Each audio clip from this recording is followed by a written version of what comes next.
Welcome back again. We have breaking news right now. Multiple reports are saying that Canadian television and film star Catherine O'Hara has passed away at the age of 71. The news was first reported by TMZ, saying she died today, although her cause of death is not known at this point.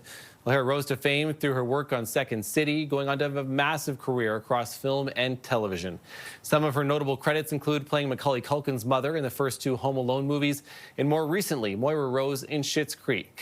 O'Hara was 71, as we mentioned, years old. Want to get some more reaction to this? Joining us is film critic Richard Crouse. Richard, it's just, we're devastated, I think, here in the newsroom, and many Canadians are going to be devastated hearing this news. Catherine O'Hara was really a national treasure, so just give me your thoughts learning about her death today. I am still in shock. I just got the phone call a couple of minutes ago about this. It has been confirmed. This is terribly sad news, considering that her work has been so vivid in the last few years. She just won an Emmy for being on The Studio with Seth Rogen. She obviously had a great run with Schitt's Creek when won an Emmy over there as well. She was making movies. She was just seemed to be sort of just part of the zeitgeist. And when she was on The Studio, people came out of the woodwork and say, oh yeah, no, she was a huge influence on me. She was, and her work at SCTV was something that made me want to get into comedy. You had all these other comedic actors and actresses coming out and talking about the huge influence that she had on people. And, it all started at Second City in Toronto in 1974. She got a job there as a waitress, eventually became an understudy for Gilda Radner, then joined the main cast. And from there, created these indelible characters with her impersonations of people like Lucille Ball and Katharine Hepburn and Brooke Shields and Meryl Streep. Went on to, be offered a spot on SNL on Saturday Night Live and turned it down so she could stay with SCTV because she wanted to work with the other brilliant actors on that show like Eugene Levy and John Candy and Rick Moranis and Dave Thomas. And so this is just heartbreaking news from top to bottom. Yeah, it's devastating. It really is, I think, hard to put into words. And I think the thing that strikes me right away, Richard, is her range, right? You talk about, starting at SCTV, but then going into, and for me, the Home Alone movies are always going to be influential. Yeah. But right across, all the films she's been in, the TV most recently, you talked about it, Schitt's Creek, The Studio. It's wild to think everything that she did over her career. Well, and you think about the directors and people that she worked with. Right. She made movies with Martin Scorsese. She's in After Hours. She was in Heartburn with directed by the great Mike Nichols.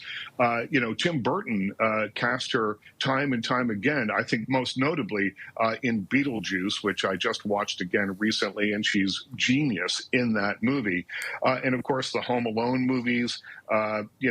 Chicken Little, The Nightmare Before Christmas. She did voice work on that. It just, she was versatile, and she was someone who I think turned up in places that you didn't often expect her to be. I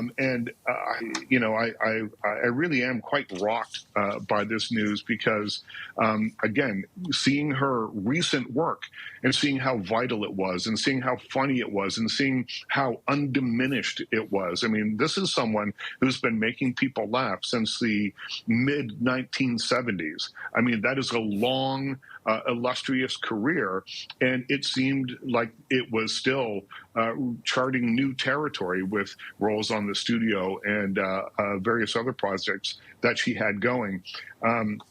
This truly is a loss to Canadian culture, and she was someone who also worked both in Canada and the United States, but kept coming back to Canada to do great work, like on Schitt's Creek, which eventually shot here, eventually went on to become a worldwide sensation. So this is really, really shocking news. I'm still trying to process and pull all my thoughts together, quite honestly. I know, and you're doing a great job for us so far, because we're having the very same issue, I think, too, is really going through this.